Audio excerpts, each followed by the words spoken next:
Connaissance, recherche, sciences, sciences, mathématiques, théorie, physique, philosophie, conférences, archéologie, nature.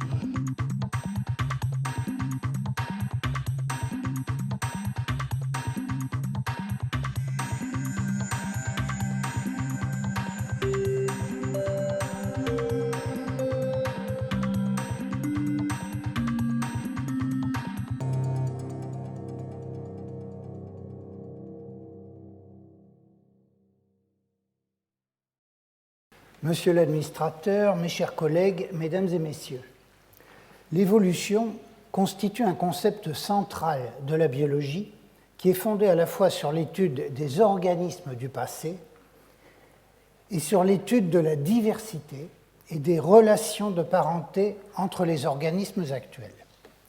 Les progrès rapides actuellement réalisés dans les sciences de la vie et en médecine, on vient de le voir, repose sur des principes dérivés de notre compréhension de l'évolution. Cette compréhension découle à la fois de l'étude des données toujours plus abondantes issues des fossiles et de façon tout aussi importante de l'application des techniques issues des sciences biologiques et moléculaires modernes à l'étude de l'évolution. On vient également d'en avoir une preuve remarquable. Eh bien, cette profession de foi enthousiaste en faveur des sciences de l'évolution et de leur importance fondamentale ouvre un récent document publié par l'Académie des sciences et l'Institut de médecine des États-Unis. Intitulé « La science, l'évolution et le créationnisme », cet ouvrage met l'accent par son titre sur certains paradoxes inquiétants qui interviennent en ce moment même dans notre société humaine en voie de mondialisation rapide. J'espère que la traduction française de ce document, particulièrement bienvenue en cette année consacrée au souvenir de Charles Darwin, sera très prochainement disponible sur les sites de l'Académie des sciences et du Collège de France. Alain Prochian m'a demandé de rappeler aujourd'hui les très grandes étapes historiques ayant conduit à notre connaissance et compréhension actuelle de l'évolution biologique. J'avais le choix, 2500 ans s'il fallait prendre les présocratiques, 250 ans pour une approche classique, 25 ans pour me limiter à la post-synthèse Evo-Devo. J'ai fait une petite compote. Je passerai presque entièrement sous silence les considérations issues de l'Antiquité classique et du Moyen-Âge. En effet, les rapprochements que l'on peut tenter entre l'évolutionnisme tel que nous le concevons aujourd'hui et la pensée de certains philosophes antiques tels qu'Anaximandre de Milet, Empédocle d'Agrégente, Leucippe ou Démocrite demeurent, c'est le moins qu'on puisse dire, sujettes à caution. Retenons seulement que le concept d'un temps sagittal, par opposition au temps cyclique de maintes cosmogonies antiques, apparaît comme un prérequis intellectuel indispensable avant que toute idée d'évolution puisse émerger. De même, le rapprochement que l'on a voulu faire entre l'évolution, au sens moderne, et l'idée de la grande chaîne des êtres issue de Plotin est toléré au Moyen-Âge derrière l'autorité de quelques pères de l'Église, tels saint Augustin et saint Grégoire de Nice, n'a qu'une valeur très limitée.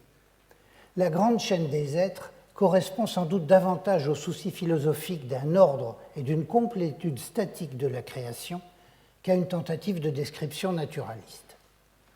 Il ne faut pas confondre, en effet, l'idée d'une parenté idéale, analogue à celle que l'on décèle dans les productions de l'art, avec la parenté réelle entre organismes liés à une transformation historique concrète de ceux-ci. Les styles architecturaux ont une parenté, mais c'est dans l'esprit humain. De même, les productions de la nature peuvent avoir une parenté idéale dans le cadre éventuel d'une création divine, comme le pensait Linné, mais cela n'implique nullement que ces productions soient issues matériellement les unes des autres, pas plus que les arènes de Nîmes n'ont été directement enfantées par le Colisée de Rome, selon le mot de Paul Ostoia.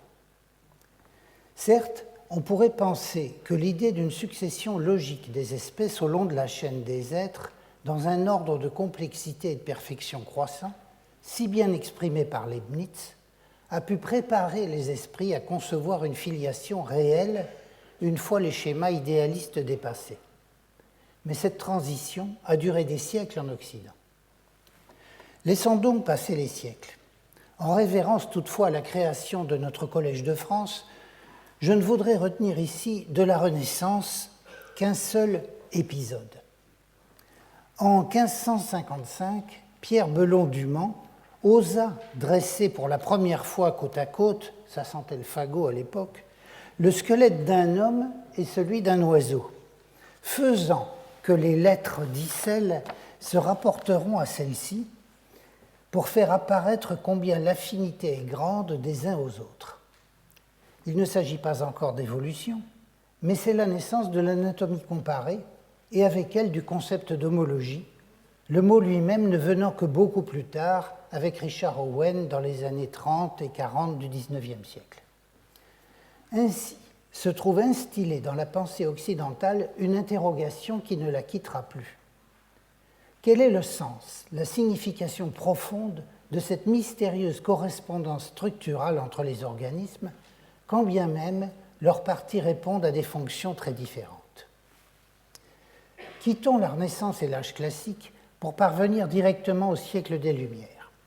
Cette époque intellectuellement foisonnante est marquée dans les sciences de la vie par l'opposition entre grandes alternatives théoriques, telles qu'oviste contre animalculiste et préformation contre épigénèse. Attention à ce terme d'épigénèse qui, au XVIIIe siècle, a un sens complètement différent du terme épigénétique dont Jean-Pierre Changeux nous a parlé et que nous retrouverons cet après-midi. Épigénèse en ce qui concerne, au XVIIIe siècle, la formation des organismes, et plus particulièrement dans le contexte de quelque chose qui va se fabriquer à partir d'une information et non pas d'une structure préexistante. C'est dans ce contexte qu'apparaissent les premiers linéaments de ce qu'on appellera bien plus tard l'évolutionnisme. Mais à l'époque, le terme d'évolution a un sens tout différent. Il désigne simplement le développement de l'individu dans le contexte de la préformation au sein du germe et plus particulièrement de l'ovule. Plutôt que d'évolution, au XVIIIe siècle, on parle donc de transformisme pour désigner l'émergence de doctrines qui proposent la mutabilité des espèces. On doute encore que Buffon s'y soit plus ou moins discrètement rallié. Face au transformisme naissant, la grande majorité des naturalistes s'en tient à un fixisme de constat pour lequel chaque espèce est créée séparément et fixée depuis l'origine dans ses caractères essentiels. Ce fixisme a évidemment de fortes affinités avec le créationnisme. Pour Linné, édifier une classification naturelle, cela signifie pénétrer les intentions et l'esprit même du créateur. Je ne retiendrai ici qu'une seule contribution au transformisme naissant, celle du grand Maupertuis, jalousé par Voltaire, mais observateur, expérimentateur et théoricien remarquable. Il se convainc du rôle équilibré des gamètes des deux parents dans la formation de la nouvelle génération et de ce que nous appellerions la transmission entre générations d'une information et non pas d'une structure. Il est donc favorable à l'épigénèse au sens que je viens de rappeler. Dans ces conditions, ne pourrait-on pas expliquer comment de deux seuls individus la multiplication des espèces les plus dissemblables aurait pu s'en suivre? Elles n'auraient dû leur première origine qu'à quelques productions fortuites dans lesquelles les parties élémentaires n'auraient pas retenu l'ordre qu'elles tenaient dans les animaux pères et mères. Chaque degré d'erreur aurait fait une nouvelle espèce. Je vous laisse lire la suite de ce texte célèbre qui fonde l'évolutionnisme et que médita Diderot. Disons rapidement qu'à la fin du siècle des Lumières, la société cultivée est déjà familiarisée avec certaines notions essentielles du transformisme. Unité de la matière et du monde vivant, grande durée de l'histoire de la Terre, origine animale de l'homme, variation soit fortuite, soit sous l'influence du milieu, effet de l'usage ou du non-usage des organes, hérédité des caractères acquis, élimination des non viables, mutabilité des espèces, théorie de ce qu'on appelle alors les analogues qui deviendront les homologies. il restera à combiner rationnellement ces considérations pour parvenir à un transformisme généralisé. Le pas est franchi en 1800 avec Lamarck. Lamarck, dont on fête cette année le bicentenaire de la parution de sa philosophie zoologique, reste généralement considéré, surtout en France, comme le véritable père d'une théorie générale de la réalité de l'évolution du vivant. En fait, comme le montre la recherche historiographique moderne, sa pensée demeure pleine d'ambiguïté, sans doute à cause de son attachement à une chimie de son cru et obsolète, antérieure à celle de Lavoisier. On voit néanmoins chez Lamarck, je commente très très rapidement ici, que la chaîne linéaire qui l'a précédée dans la pensée occidentale se transforme ici en une série rameuse. Il y a le début de cette idée de foisonnement qu'on verra plus tard sur les arbres phylogénétiques. Toutefois, l'ambiguïté vient du fait que Lamarck s'attache à la génération spontanée au début de la vie, mais ici et maintenant. Et donc, comme un perpétuel escalier roulant, de nouvelles formes basales de la vie, par génération spontanée, ne cessent d'apparaître et de grimper en quelque sorte le long de la série rameuse. De là, les ambiguïtés du message de Lamarck. Par ailleurs, ces idées générales sur l'évolution et son mécanisme sont rappelées ici sur le tableau. Je préfère donc dire quelques mots sur l'aîné des Geoffroy, Étienne Geoffroy Saint-Hilaire, car sa notion d'unité de plan porte implicitement en elle celle d'évolution. Toutefois, il est toujours très difficile de discerner dans les transformismes pré-darwiniens si les formules employées réfèrent seulement à une vision abstraite, idéale, en quelque sorte platonicienne de l'homologie, ou bien à une véritable vision historico-réaliste et matérielle de celle-ci, qui sera celle de Darwin. Cette ambiguïté est manifeste chez Geoffroy, tout comme chez bien d'autres transformismes, tout comme encore chez Richard Owen, le Cuvier anglais, à la fois influencé par le fonctionnalisme cuviérien et par l'unité de plan de Geoffroy. Ne quittons pas Geoffroy sans évoquer la célèbre confrontation avec Cuvier devant l'Académie en 1830. Derrière le débat sur l'unité de plan, c'était évidemment la possibilité des transformations évolutives qui étaient en filigrane. Les deux protagonistes avaient à la fois tort et raison. La main humaine est bien à la fois un organe spécialisé, apte à saisir et à manipuler, comme le voulait le fonctionnalisme cuviérien, mais aussi cet homologue de l'extrémité du membre antérieur de tous les tétrapodes, comme le voulait le structuralisme de Geoffroy. On sait que Cuvier eut techniquement le dernier mot à l'époque, mais, clin d'œil de l'histoire, la génétique moléculaire du développement est venue, 180 ans plus tard, apporter des arguments à l'esprit visionnaire de Geoffroy. Et de fait, les patrons d'expression de certains gènes tendent à montrer que la face dorsale des arthropodes est bien l'homologue de la face ventrale des vertébrés. Puisqu'il a été question de Cuvier, qui pourrait apparaître comme le personnage du vilain ou du traître dans une histoire pour tous de l'évolutionnisme, il faut remettre en perspective l'œuvre de ce très grand savant, dont le tort principal fut d'avoir abusé de sa situation institutionnelle pour brimer et marginaliser des opinions contraires aux siennes. En cela, il est en bonne compagnie. D'un autre côté, l'impulsion décisive que Cuvier sut donner à l'anatomie comparée et à la paléontologie allait, bien plus tard, fournir à l'évolutionnisme des matériaux fondamentaux pour son argumentaire. L'histoire de l'évolutionnisme est ainsi jalonnée de fixistes amis des faits qui, tôt ou tard, rendirent service. Venons-en à Darwin, dont on célèbre cette année le bicentenaire de la naissance et le 150e anniversaire de la parution de son maître-livre « L'origine des espèces ».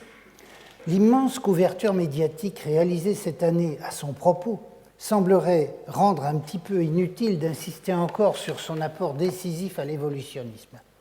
D'un autre côté, les ambiguïtés persistantes du terme de darwinisme tel qu'employé par les médias incitent à souligner, ne fût-ce que brièvement, l'apport scientifique fondamental de Darwin. À ce propos, et par parenthèse, je ne saurais trop vous conseiller de vous précipiter dans les jardins de la ville de Paris, et notamment à Bagatelle, où Patrick Thor et l'Institut Charles Darwin International ont organisé une remarquable série d'expositions dont vous pourrez profiter jusqu'à la fin de ce mois. Je ferme la parenthèse.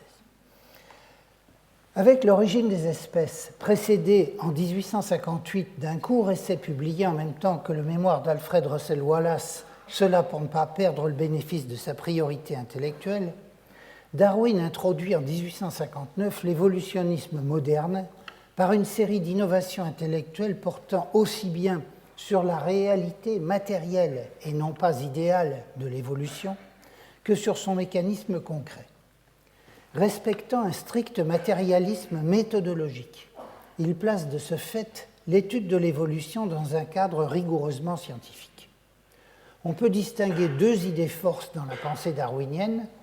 Descent with modification, c'est l'affirmation de la réalité matérielle historique de l'évolution. Cet aspect historique de l'évolution, c'est ce que nous appellerons aujourd'hui l'étude des patterns ou patrons évolutifs ou de la phylogénèse, pour reprendre le terme forgé par Haeckel en 1866. Natural selection, c'est la mise en évidence du mécanisme sous-jacent à la descendance avec modification et censé en rendre compte. C'est ce que nous appelons aujourd'hui l'étude des process évolutifs. Il faut souligner que la théorie darwinienne de l'évolution est fondée sur une somme colossale d'observations minutieuses issues de tous les domaines de l'histoire naturelle. Ainsi, sa documentation, méditée et amplifiée pendant la vingtaine d'années séparant son retour de voyage de la publication de l'origine, est-elle d'une ampleur et d'une précision qui dépassent de loin celle de tous ses devanciers. Par ailleurs, Darwin structure sa théorie en prenant pleinement en compte ce que l'on pourrait appeler aujourd'hui une très grande exigence épistémologique. En effet, il se réfère explicitement au modèle dit newtonien de l'argumentation scientifique tel qu'élaboré par John Herschel et William Whewell dans les années 1830. Dans ce cadre, tel qu'il a été formalisé ici par Jean Gaillon, on voit que la simple hypothèse de la sélection naturelle est librement inférée à partir des données empiriques, en particulier les faits de variation et d'hérédité, la limitation des ressources et les taux de reproduction des organismes, et qu'elle est confortée, cette simple hypothèse, par un modèle expérimental, en quelque sorte, que constitue la sélection artificielle. L'hypothèse, à son tour, va se montrer capable d'expliquer de nombreuses classes d'autres faits indépendants, ce qui constitue un test positif de l'hypothèse et permet sa généralisation au rang de théorie. On constate que l'évolutionnisme darwinien rend désormais simultanément et mutuellement intelligible une multitude de faits et de concepts qui n'étaient pas jusque-là clairement articulés entre eux. Par exemple, les faits d'homologie peuvent s'expliquer par la descendance avec modification à partir d'un ancêtre commun pouvant être situé dans le temps long de la paléontologie. Au-delà de l'origine des espèces, il y a lieu de souligner enfin la richesse extrême du point de vue de l'évolution de l'œuvre darwinienne dans son ensemble. Ah. Alors là,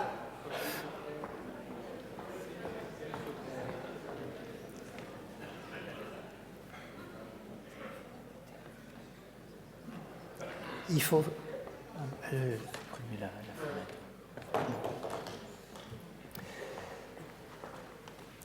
rien que dans l'origine, il est possible de trouver de claires prémonitions de ce qu'on appellera bien plus tard l'hypothèse de la reine rouge et même les équilibres ponctués. Comme l'écrivait Kevin Padian il y a quelques années, Darwin doit à son génie propre d'avoir pu autant accomplir et synthétiser. 150 ans plus tard, nous en profitons encore et essayons de comprendre toutes les leçons qu'il avait à nous enseigner. Venons-en à présent à la réception du darwinisme par la communauté scientifique mondiale et à ses conséquences pour l'histoire de l'évolutionnisme. Eh bien, des milliers de pages ont été consacrées à cette question et je dirais seulement que cette réception s'est faite de façon très différente dans divers pays de vieilles traditions scientifiques. On reviendra sur le cas de la France. De façon générale, au moins une acception du darwinisme conquiert rapidement l'adhésion du monde savant pendant les décades 1860-80, celle qui concerne la réalité historique de l'évolution, c'est-à-dire la descendance avec modification. Dès lors, le programme de recherche de nombreuses disciplines, telles que l'embryologie et la paléontologie, va être de découvrir les preuves de l'évolution en mettant en avant ce qu'on appellera à l'époque des faits d'évolution, le plus souvent dans le cadre d'une épistémologie scientiste décomplexée. En paléontologie, cette période va donc voir le début de la recherche des chaînons manquants, les fameux missing links. Cependant, le processus ou mécanisme évolutif lui-même demeure très débattu. Non seulement la sélection naturelle darwinienne est très discutée, mais son existence même est mise en doute. La sélection est-elle une réalité de la nature ou non? Et si elle est une réalité, son influence en tant que mécanisme évolutif est-elle déterminante ou seulement accessoire? Peut-elle véritablement constituer une cause réelle, matérielle, et même la seule vera causa du changement évolutif? Ces questionnements sur le mécanisme de l'évolution, darwinien ou non, vont occuper les esprits pendant des décennies et faire entrer l'évolutionnisme dans une des phases les plus complexes et pittoresques de son histoire. Un des grands propagandistes du darwinisme sur le continent va être le zoologiste Ernst Haeckel, personnalité hors du commun et qui exerça une forte influence bien au-delà des pays de langue allemande. Je peux dire que quand on visite sa maison, qui est désormais transformée en musée à Iéna, on est accueilli en haut de l'escalier par de gigantesques portraits en pied des plus grands penseurs de l'évolution, Goethe, Lamarck, Darwin et Haeckel lui-même, ce qui donne une idée de la psychologie du personnage, dont on reparlera d'ailleurs cet après-midi. Haeckel offre un bon exemple des ambiguïtés intellectuelles liées à la réception du darwinisme. La doctrine qu'il répand sous ce nom est en effet bien différente de celle de Darwin lui-même, avec une forte insistance sur l'hérédité lamarckienne des caractères acquis et une vision éliminatoire de la sélection qui percolera dangereusement dans un pangermanisme raciste. Plus intéressantes du point de vue de l'évolutionnisme seront les trouvailles, comme les termes d'écologie et de phylogénèse, qui feront fortune, et sa réflexion sur les rapports entre ontogénie et phylogénie, qui, malgré ses excès simplificateurs, avec quelquefois des tentatives d'enjolivement d'une certaine réalité embryologique, aura une importante postérité en proposant un véritable programme de recherche pour l'embryologie comparative. Les dernières décennies du XIXe siècle sont dominées par un débat de fond entre le darwinisme et différentes alternatives au darwinisme. Il faut bien comprendre que ces dernières ne remettent pas en cause la réalité de l'évolution en tant que fait historique, mais bien le mécanisme darwinien de la sélection naturelle et aussi l'hypothèse darwinienne sur l'hérédité. On reviendra sur ce point. Certes, le fixisme se prolonge plus que de raison dans certains pays et dans certains milieux, notamment en France, en général pour des raisons sociologiques, idéologiques et religieuses, bien plus que scientifiques.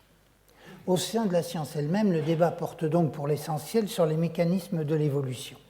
Pour beaucoup, l'existence de la sélection naturelle in natura n'est pas démontrée, et ce mécanisme de toute façon paraît incapable de rendre compte de l'existence des vastes lignées d'organismes constituant des séries ordonnées dans le temps, telles que révélées à l'époque par la paléontologie. Ainsi, l'école néo-lamarckienne américaine, avec Cope et Hyatt, développe ces points de vue. Il développe aussi, Cope, la loi d'accroissement de taille qui exprimerait une tendance générale et inéluctable propre aux lignées, tendance liée à des facteurs internes indépendants de la sélection naturelle imposée par l'environnement. Un exemple en est l'étude par Osborne sur les titanothères du Tertiaire américain. Il est d'ailleurs intéressant, soit dit en passant, de noter que la fin du XIXe siècle voit se multiplier des lois de l'évolution. Loi de Cope, déjà citée, loi de Williston, de spécialisation croissante des parties sériellement homologues, loi d'irréversibilité de Dollo, etc. Pour les savants de l'époque, en effet, il n'est de science que de lois. Le modèle prestigieux étant alors dicté par la physique classique déterministe. On était là, en fait, aux antipodes de Darwin, qui avait subrepticement introduit dans la science, avec la notion de variation aléatoire, triée ensuite par la sélection, une dimension de la contingence, pour ainsi dire incompréhensible à l'époque par une certaine orthodoxie scientifique. De 1888 à 1897, les publications d'Eimer popularisent le concept d'orthogénèse, ou évolution en ligne droite. Tout se passe comme si les lignées voyaient leur évolution canalisée par de puissantes contraintes morphogénétiques internes, commandant leur destinée évolutive, tout cela indépendamment de la sélection. Le processus aboutit naturellement à ce qu'on appelle à l'époque les hypertélies, où l'évolution dépasse son but fonctionnel, produisant des structures hyperspécialisées ou monstrueuses, vouant les lignées à l'extinction. Évidemment, la paléontologie de la synthèse évolutive a proposé des explications beaucoup plus satisfaisantes de ce qui était considéré comme des hypertélies à la fin du XIXe siècle. Une autre acception du néo-lamarckisme est représentée par ce que l'on pourrait appeler l'establishment universitaire de la Troisième République, qui, bien que non constitué en une école homogène, va dominer la scène en France pendant plusieurs décennies. Pour ces biologistes, Darwin avait raison en pointant le milieu comme facteur principal contrôlant l'évolution, mais le mécanisme de la sélection naturelle leur apparaissait comme un détour inutile entre celui-ci et la transformation évolutive, puisqu'ils acceptaient pleinement l'hérédité lamarckienne des caractères acquis.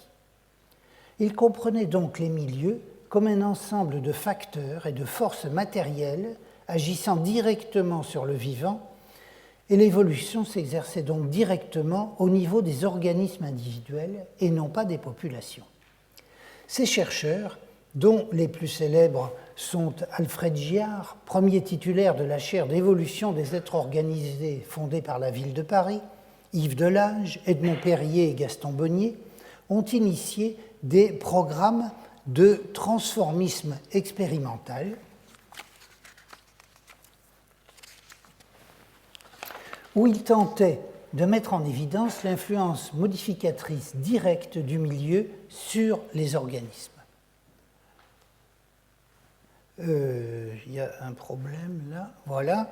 Voilà l'équipe de Gaston Bonnier, par exemple, dans la petite station biologique de Fontainebleau-Avon, qui est toujours, à ma connaissance, en fonctionnement pour l'enseignement de l'écologie aux étudiants dans le cadre de l'Université Paris 7. Et tous ces braves gens transplantaient des plantes de montagne en plaine et réciproquement, constataient des modifications considérables de la morphologie et même de l'histologie des tissus et pensaient qu'ils faisaient ainsi de l'évolution. En fait, ils ne faisaient que mettre en évidence la possibilité de variation par sommation, c'est-à-dire la fluctuation écophénotypique propre à tous les organismes.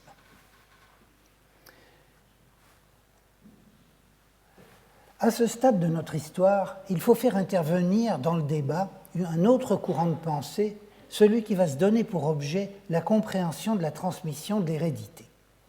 Darwin, sur ce point, avait proposé, faute de mieux, son hypothèse de la pangénèse en 1868, qui avait suscité maintes contestations, y compris parmi ses proches comme Francis Galton. Eh bien, à partir des années 1870, les progrès de la microscopie vont susciter un développement considérable de l'histologie et de la cytologie optique qui vont ouvrir de concert avec l'embryologie expérimentale un champ entièrement nouveau à la compréhension de la biologie générale et bientôt à celle de la transmission héréditaire. En 2 décennies, des percées fondamentales concernant la compréhension de la vie cellulaire et du cycle de reproduction des organismes sont réalisées.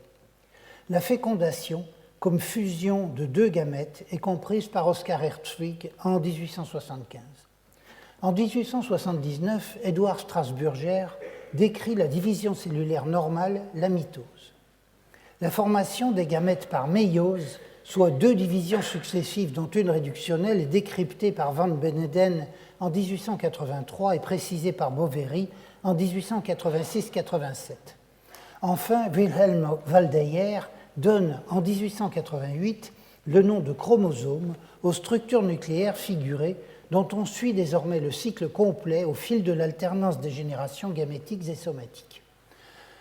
Remarquons en passant la faible présence, voire la quasi-inexistence de la science française dans cette cascade de découvertes. Ces avancées observationnelles et expérimentales sont complétées par des puissants efforts de synthèse théorique. À partir d'un courant de recherche sur le plasma germinal suscité par la General Morphology de Haeckel en 1866, les travaux de biologie cellulaire conduisent à progressivement déterminer la nature du substrat héréditaire. August Weismann propose la distinction entre lignée somatique et lignée germinale et va en déduire l'impossibilité de la transmission des caractères acquis. L'hypothèse que les chromosomes constituent les porteurs matériels de l'hérédité se fait jour.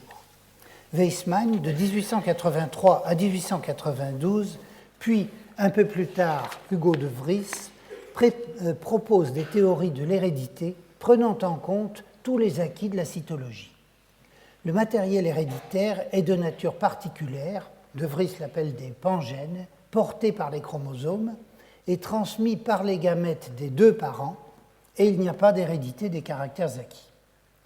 Ces considérations développées par Weismann ont pour conséquence de modifier le darwinisme de Darwin. Si l'organisme ne peut transmettre les modifications somatiques adaptatives imposées par le milieu, de tels caractères acquis ne peuvent constituer un mécanisme de l'évolution. En conséquence, il ne reste que la sélection naturelle comme agent matériel susceptible de réaliser un tri au sein de la variabilité spontanée. Ainsi va se constituer à partir de Weismann le néo-darwinisme qui élimine toute possibilité de transmission des caractères acquis et confère désormais à la sélection naturelle un rôle exclusif comme moteur de la transformation évolutive. Cette vision de l'évolution et de son mécanisme était évidemment incompatible avec celle des néo-lamarckiens, fondée sur l'hérédité de l'acquis, et il devenait dès lors impossible de combiner à son gré des doses de lamarckisme et de darwinisme, comme l'avait fait d'ailleurs Darwin lui-même en son temps. La situation se radicalisait, mais on n'avait encore rien vu. En effet, Hugo de Vries fait entre 1886 et 1890 une série d'observations cruciales sur les notaires en découvrant l'apparition brutale de variants dont les graines donnaient naissance aux mêmes variants. Il donna à ce phénomène le nom de mutation et postula que c'était par un phénomène de ce type que prennent naissance les espèces nouvelles. Ainsi, contrairement à Darwin qui avait prôné que la sélection naturelle s'exerçait sur de minimes variations quasiment continues en réalisant une adaptation progressive, on se trouvait là en présence de transformations héréditaires instantanées, brutales, discontinues, de grande ampleur morphologique et sans lien avec une adaptation à l'environnement.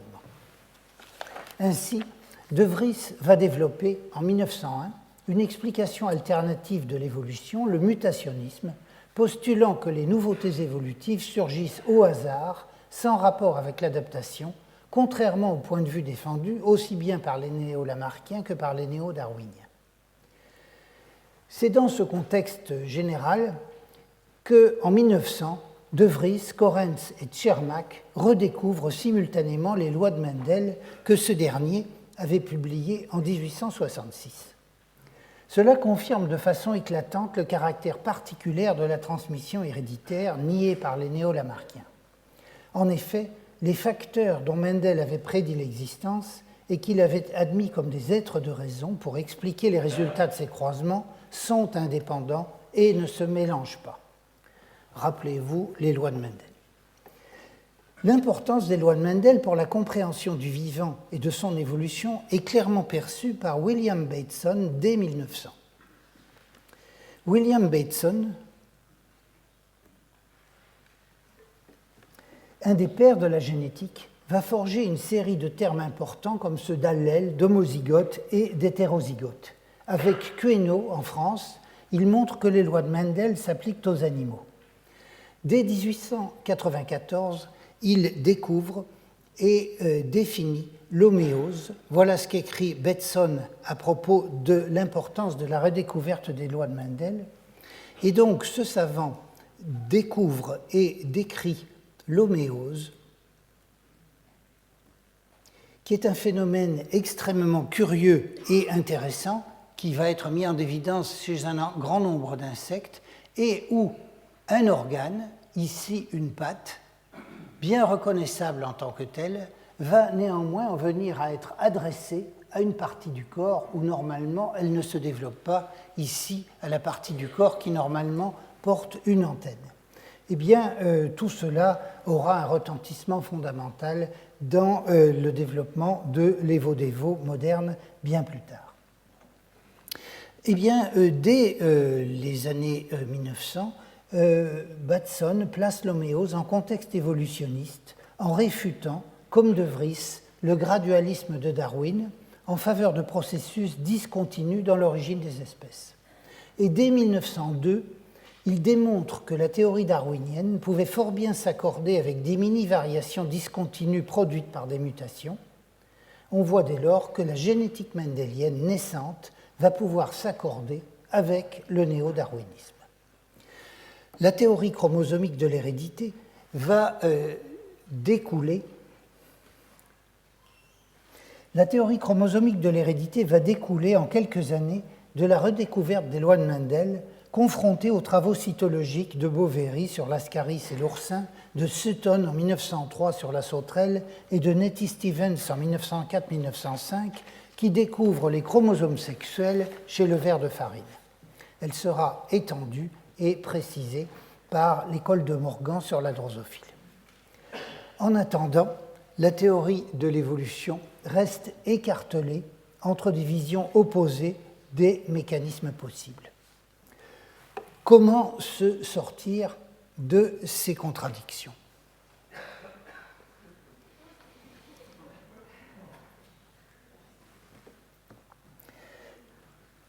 La décade 1890-1920 sera donc marquée par la concurrence acharnée entre des visions très opposées des mécanismes évolutifs.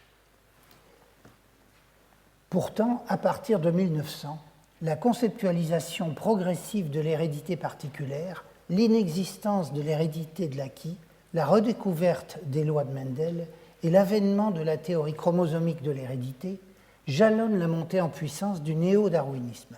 La combinaison de celui-ci avec la génétique des populations va conduire à la théorie synthétique de l'évolution dans ses aspects classiques de 1940 à 1970.